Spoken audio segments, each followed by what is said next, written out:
Although diamonds are girls' best friend, women consider emeralds to be the most exotic gemstone there is. Let me tell you why. The history of an emerald dates all the way to ancient times. The allure of this gem speaks volumes. The first ever found source of emeralds was Egypt. Those mines ran for 3,000 years, catering to the pharaohs and queens and kings of Egypt, Roman Empire, Byzantium, and Babylon. One of the most intriguing story of the emerald starts with Cleopatra, the queen of emeralds, so to speak. She recognized the beauty of the stone, but yet along the power that it possesses. She used it more as a seductive tool, a weapon of power, and the display of her wealth and sovereignty. Centuries later, across the ocean, this is when the most and intriguing part of the emerald history began. When Spanish conquistadors sailed across the ocean to discover the new world, now called Colombia. They discovered,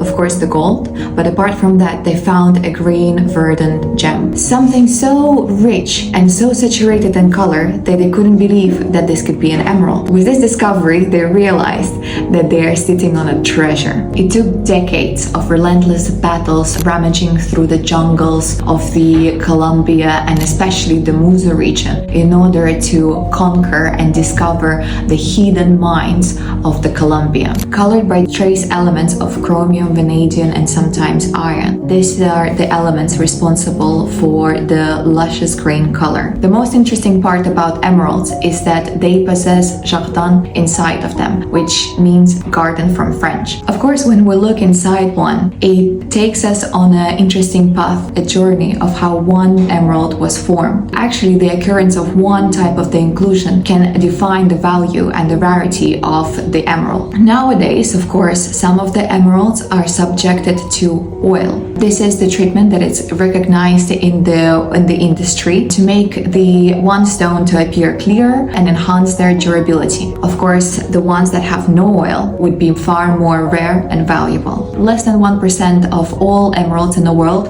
are no oiled, like for example this one. When we look at this particular piece, although it will have the inclusions that will trace us all the way to the old mines of Colombia, the light is not intercepted by them. When we rotate it around, we can see how clear the stone is. We can witness the pureness of the green color. And even now, with discoveries of different other mines across the globe, nothing surpasses the color of Colombian emerald, the color of which is so verdant, so luscious, with the little undertones of a slight electric blue hue